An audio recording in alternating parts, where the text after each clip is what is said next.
Welcome to Storyland. Like, share and subscribe.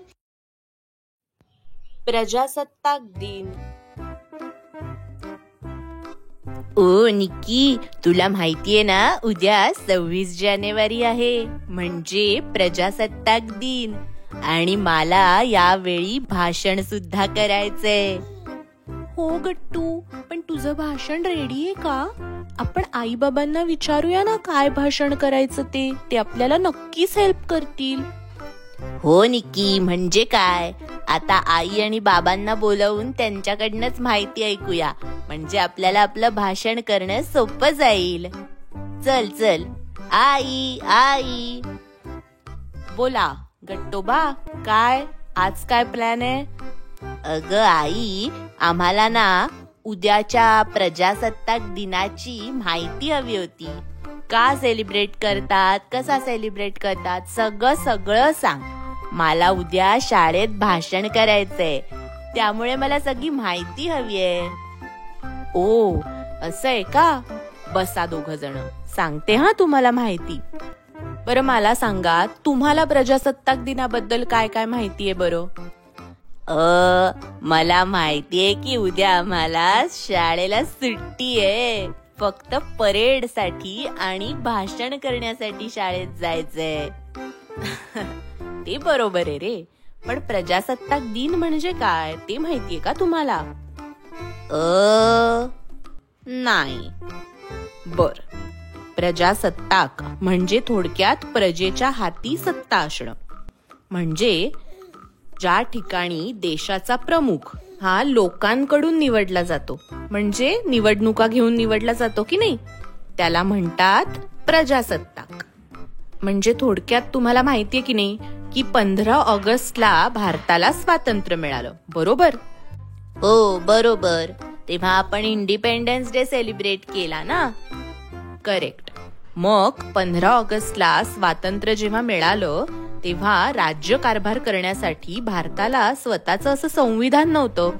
भारताचे कायदे ब्रिटिशांच्या 1935 सालाप्रमाणेच चालत होते. मग भारताचा राज्यकारभार व्यवस्थित आणि सुरळीत चालावा, यासाठी काही नियम करायची गरज होती, हो की नाही? त्यामुळे संविधान तयार करण्यासाठी एक समिती स्थापन करण्यात आली. तिला संविधान सभा असं नाव देण्यात आलं. त्या समितीमध्ये 299 सदस्य होते. 26 जानेवारी 1949 रोजी भारताच्या राज्यघटनेचा पहिला मसुदा मंजूर झाला आणि मग त्यावरती खूप चर्चा वगैरे करण्यात आल्या, त्याच्यात दुरुस्त्या करण्यात आल्या आणि असं सगळं करून एक संपूर्ण संविधान तयार करायला 2 वर्ष आणि 11 महिने एवढे दिवस लागले. आणि मग या संविधानास संविधान सभेने मान्यता दिल्यावर 26 नोव्हेंबर 1949 रोजी त्याचा स्वीकार करण्यात आला. आणि म्हणून ऍक्च्युली 26 नोव्हेंबर हा दिवस संविधान दिन म्हणून साजरा केला जातो.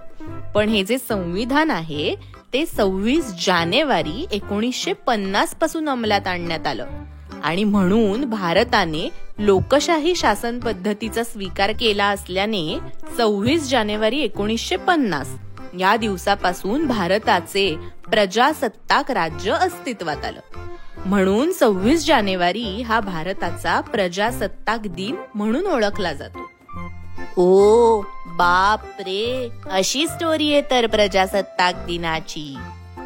आणि मुलांनो, हा दिवस भारतात सगळीकडे उत्साहाने साजरा केला जातो. भारताची राजधानी नवी दिल्ली येथील राजपथ येथे साजरा केल्या जाणाऱ्या प्रजासत्ताक दिनी खास परदेशी पाहुण्यांना आमंत्रित करण्याची सुद्धा प्रथा आहे. सकाळी ध्वजारोहण करून पंतप्रधान लाल किल्ल्यावरून देशाला उद्देशून भाषण करतात. राजपथावरील अमर जवान ज्योतीवर पंतप्रधानांनी पुष्प अर्पण केल्यावर परेडला सुरुवात होते. यात भारतीय लष्कर, हवाई दल आणि नौदलाच्या विविध रेजिमेंट्सचा सुद्धा सहभाग असतो. आणि आमच्या शाळेमध्ये सुद्धा तर सेलिब्रेट केला जातो ना. शाळेमध्ये मस्त मस्त तोरण लावलं असतं, रांगोळी काढली जाते आणि प्रभात फेरी सुद्धा काढली जाते. आणि गट्टू, राष्ट्रगीत पण तर म्हटलं जातं ना, आणि भाषण आणि कार्यक्रम, डान्स, आणि त्यात उद्या तुझं पण तर भाषण आहे. आणि मुख्याध्यापिकांकडून गुणी विद्यार्थ्यांचं कौतुक पण करतात आणि त्यांना बक्षीस पण देतात. आणि सगळ्यात शेवटी आम्हाला खाऊ पण दिला जातो. हो बरोबर. मुलांनो, 26 जानेवारी प्रजासत्ताक दिन म्हणून साजरा करण्यामागचा उद्देश एवढाच आहे की आपण आज स्वतंत्रपणे कोणताही निर्णय घेऊ शकतो आणि कोणत्याही प्रकारच्या दडपशाही आणि गैरवर्तनाविरुद्ध आवाज उठवू शकतो. तर केवळ आपल्या देशातील राज्यघटना व लोकशाही प्रवृत्तीमुळेच हे शक्य आहे. म्हणून आपण आपल्या देशाने स्वातंत्र्यासाठी केलेल्या संघर्षाचे आणि घटनेचे खूप मोठे योगदान आहे हे विसरून चालणार नाही.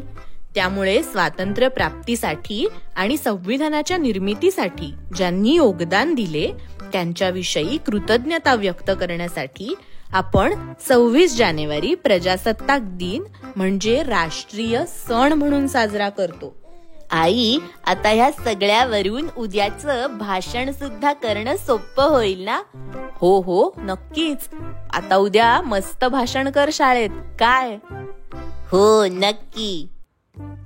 दुसऱ्या दिवशी गट्टू शाळेत जातो. नमस्कार, माझं नाव आहे गट्टू. आज आपण भारताचा 75वा प्रजासत्ताक दिन साजरा करण्यासाठी सगळे जमलो आहोत.